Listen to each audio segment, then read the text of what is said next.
వందనములు శుభాభివందనములు. శ్రీకృష్ణుని యొక్క జన్మ రహస్యం అనేది గొప్ప వృత్తాంతము. ఆయన గొప్ప సృష్టికర్త, కృష్ణావతారము, ఆ యొక్క భగవత్ స్వరూపుడే. కానీ ఎన్నో కష్టాలను ఎన్నో శోధించి వాళ్ళ తల్లిదండ్రులు కానీ ఆ యొక్క ఉగ్రసేనుడు చెరసాలలో ఉండడం, వాళ్ళ తాతగారైన తన తల్లి తన యొక్క దేవకి వసుదేవుడు చెరసాలలో ఉండడము, ఆటోమేటిక్గా శ్రావణ మాసం బహుళ అష్టమి రోజు ఆయన యొక్క జన్మించడము. ఆ జన్మించిన వెంటనే ఆ వసుదేవుడు ఆయన తీసుకెళ్ళి ఆ యొక్క గాడిద కాలు మొక్కి తన యమునా నది అవతల ఒడ్డున గోకులంలోకి వెళ్ళి ఆ యొక్క నందుని భార్య యొక్క యశోద ఒడిలో పెట్టడము. ఆంజనేయ ఆ యొక్క యశోద పుట్టిన యొక్క ఆ యొక్క శిశువుని యొక్క ఆడ శిశువుని తీసుకొచ్చి తన దేవకి ఒడిలో వేయడము. ఆ కంసుడు చూడడము, ఆ యొక్క దేవకిని ఒడిలో ఉన్న యొక్క శిశువును ఆ యొక్క ఆడ శిశువుని చంపేయడము. నీకు జరగవలసిన నష్టం జరుగుతుంది, నీ యొక్క మరణం జరుగుతుంది తదార్థం అని ఆ యొక్క దైవశక్తి ఆ యొక్క కంసునికి వ్యతిరేకించడము.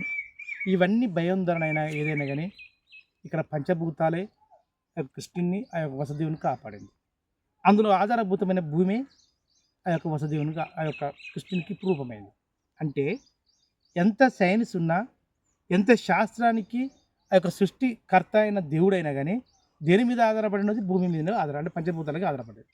అలాంటి పంచభూతాలతో మనం కనుక విస్మరించుకున్నా మన శరీరంలో ఏ వ్యాధిని అరికట్టవచ్చు. దానికి ఉదాహరణ, జిగ్గట మట్టిలాగా పుట్టమట్టి రేగడ మట్టి కలుపుకొని ఒక తెల్లని నూల వస్త్రానికి రెండు వైపులాగా దానికి పూచి దాన్ని ఆరబెట్టుకొని ఆ కిరణాలు పడేటప్పుడు కనుక రోజు ఉదయం సాయంత్రం కనుక ఆ కిరణాలు ఆ యొక్క గుడారలాగా వేసుకుని ఆ గుడారం కింద నీళ్ళలో కనుక కూర్చుంటే, లేదా మధ్యాహ్నం రోజుకు 4-3 గంటలు కనుక కూర్చుంటే మన శరీరంలో ఉన్న వ్యాధులను, లేదంటే అయస్కాంతం పట్టుకుని కూర్చున్నా కానీ మన శరీరంలో విద్యుత్ అయస్కాంత తరంగాలు ప్రేరణ జరిగి ఈ భూమికి ఉండవలసిన ఒక అయస్కాంత తత్వ ధర్మాలు మన శరీరం అనులోమాను విలోమానం జరిగి మన శరీరానికి కొత్త ప్రేరణ కలిగి మనకి వ్యాధులు రావండి. 100% వాస్తవం.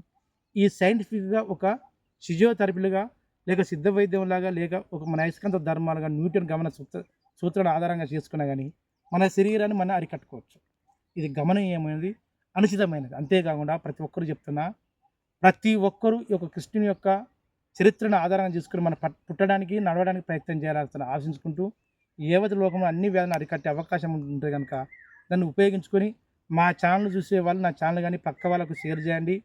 వాళ్ళకు ఒక ప్రేరణ కలిగి రావాలి.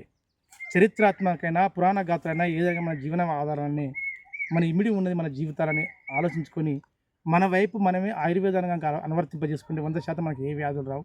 దీన్ని అందరూ ఉపయోగించుకుని ఆశించుకుంటూ మిత్రుని సెలవు తీసుకుంటూ జై హింద్.